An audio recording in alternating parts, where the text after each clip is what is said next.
ಓದಬೇಕಾದ್ರೆ ಯಾವ ಥರ ಓದಬೇಕಂತ ಗೊತ್ತಿರಲ್ಲ ಎಲ್ರಿಗೂ. ಬಿಕಾಸ್ ಚಿಕ್ಕವರಿದ್ದಾಗ ನಾವೇನು ಮಾಡ್ತೀವಿ, ಬಹೆಟ್ ಮಾಡಿಬಿಡ್ತೀವಿ. ಈಸ್ ಕೂಡ ಬಿಡಲ್ಲ, ಎ ಕೂಡ ಬಿಡಲ್ಲ, ದ ಕೂಡ ಬಿಡಲ್ಲ. ಪ್ರತಿಯೊಂದು ಅಕ್ಷರ ವರ್ಡ್ ಬೈ ವರ್ಡ್ ಬಹೆಟ್ ಮಾಡಿ ಎಕ್ಸಾಮಿಗೆ ಹೋದ ತಕ್ಷಣ ಫಸ್ಟ್ ಲೆಟರ್ ಫಸ್ಟ್ ವರ್ಡ್ ನೆನಪಾಗಲಿಲ್ಲ ಅಂದರೆ ಆನ್ಸರೇ ನೆನಪಾಗಲ್ಲ, ಮರ್ತೋಗ್ಬಿಡ್ತೀವಿ ಆನ್ಸರು. ಹೌದಲ್ಲ?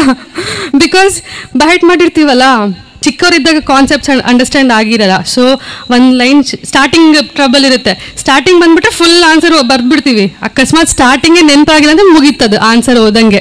ಸೊ ಈ ಥರ ಓದಬಾರ್ದು. You should be conceptual oriented. You should make some keywords in every subject or every topic. ಆ ಕೀವರ್ಡ್ಸ್ ನೀವು ರಿಕಲೆಕ್ಟ್ ಮಾಡ್ಕೊತಾ ಇರಬೇಕು. Then whatever question it might be, however that question might come, you will be able to answer the question. Okay. ಆಮೇಲೆ ಇನ್ನೊಂದು 4 techniques ಇದೆ. Okay. ಆ 4 ಟೆಕ್ನಿಕ್ಸ್ನ ನೀವು use ಮಾಡಿದರೆ, ನೀವು ಡೈಲಿ ಓದ್ತಾ ಇರಬೇಕಾದ್ರೆ ನೀವು ಡೈಲಿ ಅದನ್ನು ಯೂಸ್ ಮಾಡಿದರೆ, you can score 100 out of 100 in anything, in any subject. ನೀವು ಯಾವ ಸಬ್ಜೆಕ್ಟ್ ಆದರೂ ತೊಗೊಳ್ಳಿ, ಈ ಟೆಕ್ನಿಕ್ಸ್ನ ಅಪ್ಲೈ ಮಾಡ್ಬೋದು. ಲ್ಯಾಂಗ್ವೇಜಸ್ಸಿಗೆ ಒಂದೇ ಅಪ್ಲೈ ಆಗುತ್ತೆ, ಸಬ್ಜೆಕ್ಟ್ಸಿಗೆ ಅಪ್ಲೈ ಆಗಲ್ಲ, ಆ ಥರ ಏನೂ ಇಲ್ಲ. ಯಾವ ಸಬ್ಜೆಕ್ಟ್ಸಿಗಾದರೂ ಅಪ್ಲೈ ಮಾಡ್ಬೋದು. So first technique is news paper technique. Newspaper ಅಂದರೆ ಏನು? ಹೆಂಗೆ ಗೊತ್ತಿ ನಾವು newspaper? Just will open the newspaper. ಎಷ್ಟೊಂದು ಪೇಜಸ್ ಇರುತ್ತೆ, ಒಂದು 18-20 ಪೇಜಸ್. ಹೌದಾ? Will just open, will just study the headlines. We keep on studying the headlines. If some article is attracting for us, will go into the matter. ಯಾವುದೋ ಹೀರೋಯಿನ್ದು news ಬಂತು, ಇದು ಹಿಂಗಾಯಿತು, ಆವಾಗ ಆ ನ್ಯೂಸ್ ಪೇಪರ್ ಒಳಗೇನಾಯಿತು ಅಂತ will keep on studying. Like news paper ಹೆಂಗೆ ಓದ್ತೀವಿ? Just headlines ಒಂದೇ ಓದ್ಕೊತ ಹೋಗ್ತೀವಿ. ಹೌದಾ? ಬ್ರೀಫ್ ಅಷ್ಟು 20 ಪೇಜಸ್ ನ್ಯೂಸ್ ಪೇಪರು ಒಂದು 5 to 10 ಮಿನಿಟ್ಸಲ್ಲಿ ಓದಿ ಪಕ್ಕಕ್ಕೆ ಇಟ್ಬಿಡ್ತೀವಿ. ಹೌದಾ? ಇಷ್ಟು ಒಂದು 3-4 ಆನ್ಸರ್ಸ್ನ ಮಾತ್ರ ನಾವು ಎಷ್ಟು ಗಂಟೆಗಟ್ಟಲೆ ಕುತ್ಕೊಂಡು ಓದ್ತಾ ಇರ್ತೀವಿ. The difference is what? News ಪೇಪರ್ನಲ್ಲಿ ಬಹೆಟ್ ಮಾಡಬೇಕು ಅಂತ ನಾವು ಓದಲ್ಲ, ಸುಮ್ಮನೆ ಏನು ನಾಲೆಜ್ ತಿಳ್ಕೊಬೇಕು ಅಂತ ಓದ್ತೀವಿ. ಆ್ಯಂಡ್ ಇನ್ ಡೆಪ್ತಾಗಿ ನಾವು ಓದಲ್ಲ, ಜಸ್ಟ್ ಮೇಲೆ ಲೈನ್ಸ್ ಮಾತ್ರ ಓದ್ತೀವಿ. ಇದೇ ಥರ ಎಲ್ಲ ಸಬ್ಜೆಕ್ಟ್ಸಿಗೂ, ಫಾರ್ ಎಕ್ಸಾಂಪಲ್ ಇವಾಗ ಫಸ್ಟ್ ಪೀರಿಯಡ್ ನಿಮಗೆ ಸೈನ್ಸ್ ಇತ್ತು ಅಂದ್ಕೊಳ್ಳಿ. ಇವಾಗ ಸರ್ ಏನಾದರೂ ಫಸ್ಟ್ ಚಾಪ್ಟರ್, ಲೈಟ್ ಚಾಪ್ಟರ್ ಏನಾದರೂ ಡೀಲ್ ಮಾಡ್ತಾ ಇದ್ದಾರೆ ಅಂತ ಅಂದ್ಕೊಳ್ಳಿ. ಸರ್ ಚಾಪ್ಟರ್ ಡೀಲ್ ಮಾಡೋಕ್ಕಿಂತ ಮುಂಚೆನೇ ಆ ಚಾಪ್ಟರ್ನ ಪೇಜಸ್ನ ತಿರುಗಿಸ್ಬೇಕು, ಆ ಹೆಡ್ಡಿಂಗ್ಸ್ನ ಓದಬೇಕು. ಏನೇನಿದೆ ಆ ಹೆಡ್ಡಿಂಗ್ಸು, ಸಬ್ ಹೆಡ್ಡಿಂಗ್ಸ್ ಏನಿದೆ, ಜಸ್ಟ್ ಒಳಗೆಲ್ಲ ಏನು ಓದಬೇಡಿ, ಏನು ಫಾರ್ಮುಲಾಸ್ ಬಹೆಟ್ ಮಾಡಬೇಡಿ, ಪ್ರಾಸೆಸ್ ಡಿರವೇಷನ್ ಏನು ನೋಡಬೇಡಿ. ಜಸ್ಟ್ ಸುಮ್ಮನೆ ಹೆಡ್ಡಿಂಗು ಸಬ್ ಹೆಡ್ಡಿಂಗ್ ನೋಡ್ಕೊತ ಹೋಗಿರಬೇಕು. ಕ್ಲಾಸ್ ಸ್ಟಾರ್ಟ್ ಆಗೋಕ್ಕಿಂತ ಮುಂಚೆನೇ ಈ ಪ್ರಾಸೆಸ್ನ ಮಾಡಿರಬೇಕು. ಓಕೆ. ಸರ್ ಬಂದಮೇಲೆ ಕ್ಲಾಸ್ ಸ್ಟಾರ್ಟ್ ಮಾಡಿದ್ಮೇಲೆ ನೀವು ಫಾರ್ ಎಕ್ಸಾಂಪಲ್ ಏನೋ ರಿಫ್ಲೆಕ್ಷನ್ ಬಗ್ಗೆ ಓದಿದ್ರಿ, ಜಸ್ಟ್ ನೋಟಿಸ್ ಮಾಡಿದ್ರಿ, ಆ ವರ್ಡ್ನ ರಿಜಿಸ್ಟರ್ ಆಗಿತ್ತು ನಿಮ್ಮ ಮೈಂಡ್ನಲ್ಲಿ. ಅಂದರೆ ಸರ್ ರಿಫ್ಲೆಕ್ಷನ್ ಬಗ್ಗೆ ಟೀಚ್ ಮಾಡಬೇಕಾದ್ರೆ ಗೊತ್ತಿಲ್ಲದೇ ನಿಮಗೆ ಕ್ಯೂರಿಯಾಸಿಟಿ ಬರುತ್ತೆ ಒಳಗಡೆ. unknowingly it will be created in your mind, like I studied about that reflection, what I will be telling next, what is next, what next. ಆ ಥರ ನಿಮಗೆ ಗೊತ್ತಿಲ್ಲ, ಬೋರ್ ಆಗಲ್ಲ ನಿಮಗೆ ಕ್ಲಾಸ್ ಆವಾಗ. It will be very interesting. It will keep you active the whole session. If you do this technique, it will keep you active the entire session. So ಹಂಗೆ ನೋಡ್ತಾ ಆ ಟೆಕ್ನಿಕ್ನ ಅಪ್ಲೈ ಮಾಡ್ತಾ your eyes, you keep focusing. Some bold ಪ್ಯಾರಾಗ್ರಾಫ್ನಲ್ಲಿ ಕೆಲವೊಂದು bold ಲೆಟರ್ಸ್ನಲ್ಲಿರುತ್ತೆ, ಕೆಲವೊಂದು formulas bold ಲೆಟರ್ಸ್ನಲ್ಲಿ ಕೊಟ್ಟಿರ್ತಾರೆ, ಮಿಕ್ಕಿದ್ದೆಲ್ಲ ನಾರ್ಮಲ್ ಲೆಟರ್ಸ್ನಲ್ಲಿ. Unknowingly you keep noticing all those things. ನಿಮಗೆ ಗೊತ್ತಿಲ್ಲದೇ ನ್ಯೂಸ್ ಪೇಪರ್ ಮಾಡಿದ್ರು ಕೂಡ E= mc², ಅದು ಬಂದ್ಬಿಡುತ್ತೆ ಬಾಯ್ನಲ್ಲಿ, because that is registered in our brain. ಈ ನ್ಯೂಸ್ ಪೇಪರ್ ಟೆಕ್ನಿಕ್ ಮಾಡೋದ್ರಿಂದ things get registered in your brain. So try to do this technique. And the next technique is paint brush. Paint brush ಅಂದರೆ ನಾವು ಹೆಂಗೆ paint ಮಾಡ್ತೀವಿ? ಮಾತಿಗೆ ಹಿಂದೆ ಮುಂದೆ ಇಲ್ಲ, ಮೇಲೆ ಕೆಳಗೆ. ಒಂದ್ಸತಿ ಹಾಕಿದ್ಮೇಲೆ ಮತ್ತೆ ಮುಂದೆ ಹೋಗ್ತೀವಾ? ಇಲ್ಲಲ್ಲ. V keep on repeating it, right, again and again. In the same way technically paint brush technique ಅಂದರೆ ನೀವೊಂದು ಪ್ಯಾರಾ ಇಲ್ಲ ಒಂದು ಕ್ವೆಶನ್ ಆ್ಯಂಡ್ ಆನ್ಸರ್ ಓದಿದ್ರಿ ಅಂದ್ಕೊಳ್ಳಿ. ನೆಕ್ಸ್ಟ್ ಕ್ವೆಶನಿಗೆ ಹೋಗೋಕ್ಕಿಂತ ಮುಂಚೆ ಮತ್ತೆ ಫಸ್ಟ್ ಕ್ವೆಶನ್ ರಿಪೀಟ್ ಮಾಡಬೇಕು, ಮತ್ತೆ ಫಸ್ಟ್ ಕ್ವೆಶನ್ ಓದಬೇಕು. ಕ್ವೆಶನ್ ಆ್ಯಂಡ್ ಆನ್ಸರ್ ಓದಬೇಕಂದ್ರೆ ಮತ್ತೆ 5 ಮಿನಿಟ್ಸ್ ಓದಿರೋ ಕ್ವೆಶನ್ ಮತ್ತೆ 5 ಮಿನಿಟ್ಸ್ ಓದಬೇಕಂತಲ್ಲ, ಜಸ್ಟ್ 1 ಮಿನಿಟ್ ಇಲ್ಲ 2 ಮಿನಿಟ್ಸ್ ಒಂದ್ಸತಿ ರಿಕಲೆಕ್ಟ್ ಮಾಡಬೇಕು ಏನೇನು ಓದಿದ್ದೆ ಅಂತ. ಸೆಕೆಂಡ್ ಕ್ವೆಶನ್ಗೆ ಹೋಗಿ ಮುಂಚೆ ಮತ್ತೆ ಥರ್ಡ್ ಕ್ವೆಶನ್ ಓದಬೇಕಾದ್ರೆ ಫಸ್ಟ್ ಆ್ಯಂಡ್ ಸೆಕೆಂಡ್ ಹೋಗಿ ಮತ್ತೆ ಥರ್ಡಿಗೆ ಬರಬೇಕು. ಫೋರ್ತ್ಗೆ ಹೋಗಿನ ಮುಂಚೆ ಫಸ್ಟ್ ಸೆಕೆಂಡ್ ಥರ್ಡ್ ಓದಿ ಫೋರ್ತಿಗೆ ಹೋಗ್ಬೇಕು. So you have to paint brush, like you have to go back and come friend. ಹಿಂಗೆ ಮಾಡೋದ್ರಿಂದ ಏನಾಗುತ್ತೆ, your ಬ್ರೈನಲ್ಲಿ ಹೆಂಗಂದರೆ ಪ್ರಾಸೆಸ್ ಹೆಂಗಿರುತ್ತೆ ಅಂದರೆ, information keeps on gathering, right? We keep on dumping the information into our brain. So ಅವಾಗ ಏನಾಗುತ್ತೆ, overlap ಆಗ್ತಾ ಹೋಗುತ್ತೆ information, ಏನೇ ನಾಲೆಜ್ ಆಗಿರಲಿ ಇನ್ಫಾರ್ಮೇಷನ್ ಆಗಲಿ, it keeps on overlapping. So while doing paintbrush, what happens is all the information again it will sprout up. ಕೆಳಗಡೆ ಇರೋ information ಮತ್ತೆ ಮೇಲ್ ಬರುತ್ತೆ. So again your brain will become active. So again it will recollect, it will be easy to retain, retrieve everything. So ಈ ಥರ paint brush technique ಏನೇ ಓದ್ರಿ, text book ಓದ್ರಿ, ಆನ್ಸರ್ ಶೀಟ್ ಓದ್ರಿ, ಏನಾದರೂ ಇರಲಿ, if you apply this technique it will be very useful for you. ಎಕ್ಸಾಮ್ಗಿನ ಮುಂಚೆ ನಿಮಗೆ ಬರೀ 1 hour ಟೈಮ್ ಇರುತ್ತೆ ರಿವೈಸ್ ಮಾಡೋಕ್ಕೆ. ಅಷ್ಟೆಲ್ಲ ದೊಡ್ಡ ಬುಕ್ ಹೆಂಗೆ ರಿವೈಸ್ ಮಾಡ್ತೀರಿ? So if this technique you are able to do every day, that day the entire book you can finish it off in 1 hour.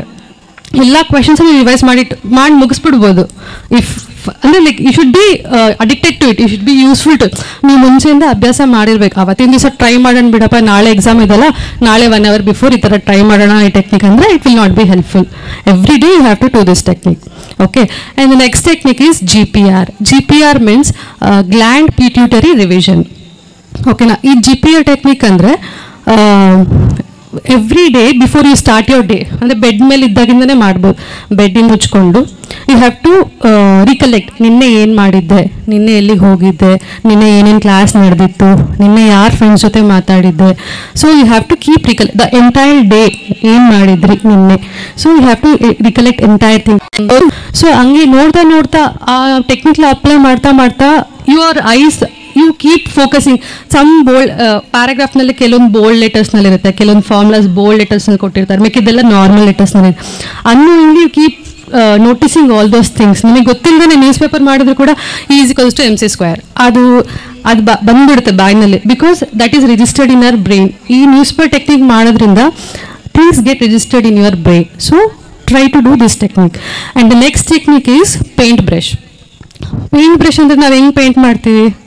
ಮಾತಿಗೆ ಮುಂದೆ ಮುಂದೆ ಹಿಂದೆ ಮುಂದೆ, ಇಲ್ಲ ಮೇಲೆ ಕೆಳಗೆ ಮೇಲೆ ಕೆಳಗೆ. ಒಂದ್ಸತಿ ಹಾಕಿದ್ಮೇಲೆ ಮತ್ತೆ ಮುಂದೆ ಹೋಗ್ತೀವಾ? ಇಲ್ಲಲ್ಲ, V keep on repeating it right again and again again. In the same way technically paint brush technique ಅಂದರೆ ನೀವೊಂದು ಪ್ಯಾರಾ ಇಲ್ಲ ಒಂದು ಕ್ವೆಶನ್ ಆ್ಯಂಡ್ ಆನ್ಸರ್ ಓದಿದ್ರಿ ಅಂದ್ಕೊಳ್ಳಿ. ನೆಕ್ಸ್ಟ್ ಕ್ವೆಶನಿಗೆ ಹೋಗೋಕ್ಕಿಂತ ಮುಂಚೆ ಮತ್ತೆ ಫಸ್ಟ್ ಕ್ವೆಶನ್ ರಿಪೀಟ್ ಮಾಡಬೇಕು, ಮತ್ತೆ ಫಸ್ಟ್ ಕ್ವೆಶನ್ ಓದಬೇಕು. ಕ್ವೆಶನ್ ಆ್ಯಂಡ್ ಆನ್ಸರ್ ಓದಬೇಕಂದ್ರೆ ಮತ್ತೆ 5 minutes ಓದಿರೋ ಕ್ವೆಶನ್ ಮತ್ತೆ 5 minutes ಓದಬೇಕಂತಲ್ಲ, ಜಸ್ಟ್ 1 minute ಇಲ್ಲ 2 minutes ಒಂದ್ಸತಿ ರಿಕಲೆಕ್ಟ್ ಮಾಡಬೇಕು ಏನೇನು ಓದಿದ್ದೆ ಅಂತ.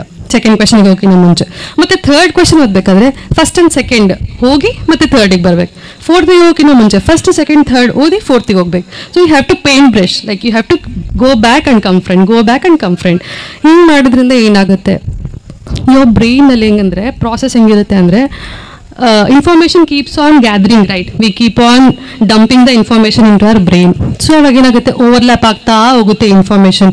ಏನೇ ನಾಲೆಜ್ ಆಗಿರಲಿ, ಇನ್ಫಾರ್ಮೇಷನ್ ಆಗಲಿ, it keeps on overlapping. So while doing paint brush, what happens is all the information again it will sprout up. ಕೆಳಗಡೆ ಇರೋ ಇನ್ಫಾರ್ಮೇಷನ್ ಮತ್ತೆ ಮೇಲ್ ಬರುತ್ತೆ. So again your brain will become active. So again it will recollect, it will be easy to retain, retrieve everything. So ಈ ಥರ paint brush technique ಏನೇ ಓದ್ರಿ, text book ಓದ್ರಿ, ಆನ್ಸರ್ ಶೀಟ್ ಓದ್ರಿ, ಏನಾದರೂ ಇರಲಿ, if you apply this technique it will be very useful for you. ಎಕ್ಸಾಮ್ಗಿನ ಮುಂಚೆ ನಿಮಗೆ ಬರೀ 1 hour ಟೈಮ್ ಇರುತ್ತೆ ರಿವೈಸ್ ಮಾಡೋಕ್ಕೆ. ಅಷ್ಟೆಲ್ಲ ದೊಡ್ಡ ಬುಕ್ ಹೆಂಗೆ ರಿವೈಸ್ ಮಾಡ್ತೀರಿ? So if this technique you are able to do every day, that day the entire book you can finish it off in 1 hour. ಎಲ್ಲ ಕ್ವೆಶನ್ಸ್ ರಿವೈಸ್ ಮಾಡಿ ಮುಗಿಸ್ಬಿಡ್ಬೋದು. ಇಫ್ ಅಂದರೆ like you should be addicted to it, you should be useful to. ನೀವು ಮುಂಚೆಯಿಂದ ಅಭ್ಯಾಸ ಮಾಡಿರ್ಬೇಕು. ಅವತ್ತಿನ ದಿವಸ ಟ್ರೈ ಮಾಡೋಣ ಬಿಡಪ್ಪ, ನಾಳೆ ಎಕ್ಸಾಮ್ ಇದೆಲ್ಲ, ನಾಳೆ 1 hour ಬಿಫೋರ್ ಈ ಥರ ಟ್ರೈ ಮಾಡೋಣ ಈ ಟೆಕ್ನಿಕ್ ಅಂದರೆ it will not be helpful. Every day you have to do this technique. Okay, and the next technique is GPR. GPR means gland pituitary revision. ಓಕೆನಾ? ಈ GPR ಟೆಕ್ನಿಕ್ ಅಂದರೆ every day before you start your day, ಅಂದರೆ bed ಮೇಲೆ ಇದ್ದಾಗಿಂದನೇ ಮಾಡ್ಬೋದು.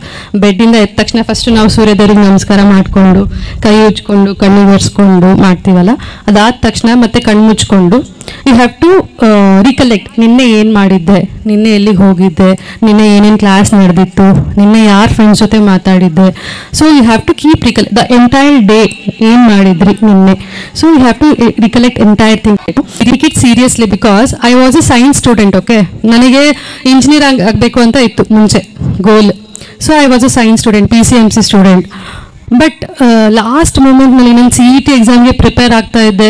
ಅವ್ರು ಹೇಳಿದ್ರಲ್ಲ 100 days ಇದ್ರು ಹಾಸ್ಟೆಲ್ನಲ್ಲಿ ಅಂತ. Because I was a day scholar student, I was local only, ಬಳ್ಳಾರಿನೇ ನಂದು. But still I join hostel. Why? Because it was taking me 1 hour to come to the college and 1 hour to go back to home. So every day 2 hours it was wasting for me. And ಬರೀ ಅಷ್ಟೇ ಅಲ್ಲ, ಮತ್ತೆ ಮನೆಗೆ ಹೋದ್ಮೇಲೆ dress change ಮಾಡಿ ಅದು ಮಾಡಿ ಇದು ಮಾಡಿ ಮತ್ತೆ 1 hour 1.5 hour ಹಂಗೆ ಹೋಗ್ಬಿಡೋದು, ಸ್ನ್ಯಾಕ್ಸ್ ತಿನ್ನೋ ಮಾಡೋ. So I was thinking residential ಪೀಪಲ್ಗೆ ಎಷ್ಟು ಅಡ್ವಾಂಟೇಜ್ ಇದೆ ಅಲ್ಲ, 3 hours ಸೇವ್ ಮಾಡಿಬಿಡ್ತಾರೆ, 3 hoursನಲ್ಲಿ ಎಷ್ಟೆಲ್ಲ ಓದ್ಕೋಬೋದಲ್ಲ ನಾವು. So why should I not join hostel ಅಂತ ಅಂದು ನಮ್ಮ ಅಪ್ಪ ನಮ್ಮನ್ನು ನೀನು ಏನು ಹುಚ್ಚಿಡ್ದಿದ್ದಾನ, ಲೋಕಲ್ನಲ್ಲಿ ಇದ್ಕೊಂಡು ಯಾರಾದರೂ ಹಾಸ್ಟೆಲ್ ಜಾಯಿನ್ ಆಗ್ತಾರ ಅಂತ ಬೈದರೂ ಸಹ I convince them and I came to the hostel. Okay, 3 hours save ಮಾಡಿದ್ರೆ ನಾವು ಎಷ್ಟೆಲ್ಲ ಓದಿ ಒಳ್ಳೆ ರ್ಯಾಂಕಿಂಗ್ ತರ್ಬೋದಲ್ಲ ಅಂತ. ಇಷ್ಟೆಲ್ಲ ಆದ್ಮೇಲೆ ಕೂಡ ಏನಾಯ್ತು, ಲಾಸ್ಟ್ ಮೂಮೆಂಟ್ನಲ್ಲಿ ನಮ್ಮ ಕಸಿನ್ ಒಬ್ಬಣ್ಣ CA ಓದ್ತಾ ಇದ್ರು, ನಮ್ಮ ಮನೆಯಲ್ಲೇ ಪ್ರಿಪೇರ್ ಆಗ್ತಾ ಇದ್ರು. ಅವ್ರ ಮನೆಯಲ್ಲಿ ಕಂಫರ್ಟ್ ಇರಲಿಲ್ಲ ಅಂತ ಹೇಳಿ ನಮ್ಮ ಮನೇಲಿ ಬಂದು ಪ್ರಿಪೇರ್ ಆಗ್ತಾ ಇದ್ರು. ಹಿಂಗೆ ಒಂದು ಯಾವುದೋ ಕ್ವಶನ್ ಕೊಟ್ಟರು, ಪರ್ಮಿಟೇಷನ್ಸ್ ಆ್ಯಂಡ್ ಕಾಂಬಿನೇಷನ್ಸ್ಗೆ ರಿಲೇಟೆಡ್. ಶಿಲ್ಪ ಇದೇನು ಕ್ವಶನ್ ಇದನ್ನು ನನಗೆ ಅರ್ಥ ಆಗ್ತಾ ಇಲ್ಲ ಅಂತ. ನಾವು ಸೈನ್ಸ್ ಸ್ಟೂಡೆಂಟ್ ಅಲ್ಲ, ಸೊ ಪರ್ಮಿಟೇಷನ್ಸ್ ಕಾಂಬಿನೇಷನ್ಸ್ ಅಂದರೆ ಈಸಿ, ನಮಗೆ PUCನಲ್ಲೆಲ್ಲ ಕಲ್ತ್ಬಿಟ್ಟಿರ್ತೀವಿ. ಸೊ ಹಂಗೆ ಸಾಲ್ವ್ ಮಾಡಿ ಕೊಟ್ಬಿಟ್ಟೆ ಅವರಿಗೆ. ಅವ್ರು ಇಟ್ಕೊಂಡು ಇಷ್ಟು ಈಸಿಯಾಗಿ ಸಾಲ್ವ್ ಮಾಡ್ದಲ್ಲ ಈ ಕ್ವೆಶನ್ನು, ನಾನು ಎಷ್ಟು 1 ಡೇನ ಟ್ರೈ ಮಾಡ್ತಾ ಇದ್ದೀನಿ, ನನಗೆ ಅರ್ಥನೇ ಆಗ್ತಾ ಇಲ್ಲ. ವೈ ನೀನು ಯಾಕೆ CA ಮಾಡಬಾರ್ದು, ನೀನು ಯಾಕೆ ಇಂಜಿನಿಯರಿಂಗ್ ಆಗಬೇಕು, CA ಮಾಡ್ಬೋದಲ್ಲ ನೀನು, ಇಷ್ಟು ಸೈನ್ಸ್ ಸ್ಟೂಡೆಂಟ್ ಆಗಿ ಇಷ್ಟು ಮಾಡ್ತಾ ಇದೆಯಲ್ಲ. ಆವಾಗ at that point of time my goal twisted, like my life turned. ಓಕೆನಾ, ಅಂದರೆ ನಾನು ಹೇಳಿದೆ, ನಾನು ಸೈನ್ಸ್ ಸ್ಟೂಡೆಂಟು, ಕಾಮರ್ಸ್ ಅಂದರೆ ಅಕೌಂಟ್ಸು ಎಕನಾಮಿಕ್ಸು ಎಲ್ಲ ಇರುತ್ತೆ. I don't have any knowledge, like ABCD ಕೂಡ ಗೊತ್ತಿಲ್ಲ ಅಕೌಂಟ್ಸ್ನಲ್ಲಿ. ಡೆಬಿಟ್ ಅಂದರೆ ಏನು ಗೊತ್ತಿಲ್ಲ, ಕ್ರೆಡಿಟ್ ಅಂದರೆ ಏನು ಗೊತ್ತಿಲ್ಲ. How could I do CA, you tell me, it is not fair. Like ನಾನು ಸೈನ್ಸ್ ಓದಿ CA ಅಂದರೆ ಕಷ್ಟ ಆಗುತ್ತೆ ನನಗೆ. But he was like no, there is an institute where for science students also they will give CA coaching. So ಅಲ್ಲೆಲ್ಲ spoon feeding ಮಾಡ್ತಾರೆ, ಮುಂಚೆಯಿಂದನೇ ABCD ಕಲಿಸ್ಕೊಡ್ತಾರೆ ಅಕೌಂಟ್ಸ್ನಲ್ಲಿ, ನೀನು ಅಲ್ಲಿ ಹೋಗು ಅಂತ. So when I went there, ನನಗೆ ಒಳಗಡೆ ಭಯ ಇರುತ್ತಲ್ಲ, ನಾನು ಸೈನ್ಸ್ ಸ್ಟೂಡೆಂಟು, ಹೆಂಗೆ ಮಾಡ್ತೀನಿ ಅವನು, because I was almost topper ಲೆವೆಲಲ್ಲೇ ಇರ್ತಾ ಇದ್ದೆ ಯಾವಾಗಲೂ. ಫೇಲ್ಯೂರ್ನ ನೋಡೋಕ್ಕಾಗಲ್ಲ ತಾನೆ, we cannot accept failure immediately. So I use to study hard, work hard. There I got to know all these techniques, like arts sir, they taught all these techniques. I kept on applying all these techniques, and you will believe it or not, all the attempts I have cleared in the first attempt only, and I was an All India ranker 44, okay, only because of these techniques. ಎಲ್ಲ ಭಯ ಹೊರಟೋಗುತ್ತೆ. ನೀವೆಲ್ಲ techniques apply ಮಾಡ್ತಾ ಇದ್ರೆ easy. ನಾವು movie ನೋಡ್ತೀವಿ, 3 hours ಕುತ್ಕೊಂಡು ನೋಡ್ತೀವಿ ಮೂವಿ, ಬೋರ್ ಆಗುತ್ತಾ? ಆಗಲ್ಲ ತಾನೆ. 3 hours ಕುತ್ಕೊಂಡು ನೋಡಿದ್ರು ಹಂಗೆ ಕಣ್ಣು ಮಿಟ್ಟಿಕ್ಸ್ದೆ ಹಿಂಗೆ ನೋಡಿರ್ತೀವಿ. ಅದೇ ಬುಕ್ ಒಂದು 10 ನಿಮಿಷ ನೋಡಿದ ತಕ್ಷಣ ನಿದ್ದೆ ಬಂದ್ಬಿಡುತ್ತೆ.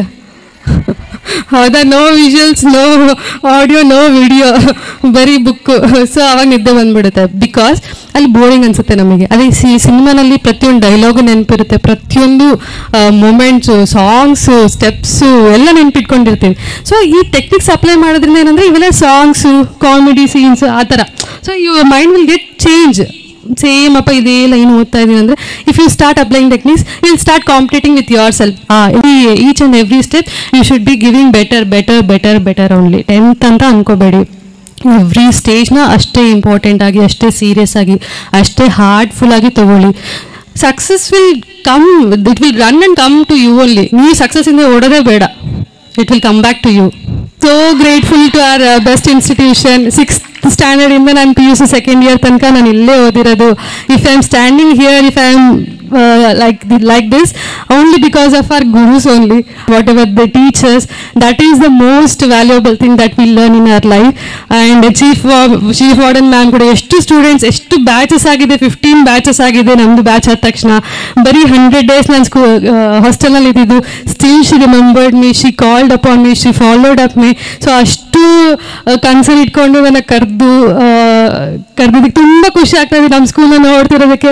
ಆ್ಯಂಡ್ ಆಫ್ಟರ್ ಇನ್ನೊಂದೇನು ಗೊತ್ತಾ, ಮದುವೆ ಆದ ತಕ್ಷಣ ಇನ್ನೊಂದು ರೆಸ್ಪಾನ್ಸಿಬಿಲಿಟಿ ಇರುತ್ತಲ್ಲ with your husband. If you coming, no, that is more happy. Like ಹೇಳ್ಕೊಳಕ್ಕಾಗಲ್ಲ, ಬಿಕಾಸ್ ಮದುವೆಗಿಂತ ಮುಂಚೆ ಯಾರು ರೆಕಗ್ನೈಸ್ ಮಾಡಲ್ಲ. ಮದುವೆ ಆದಮೇಲೆ ಇನ್ಲಾಸ್ ಇರ್ತಾರೆ, ಅವ್ರ brother in law, sister in ಲಾ ಎಲ್ಲರೂ ಇರ್ತಾರೆ. ಅವ್ರ ಸ್ಕೂಲಲ್ಲಿ ಚೀಫ್ ಗೆಸ್ಟ್ ಅಂತೆ. So it will be very proud moment for us also. So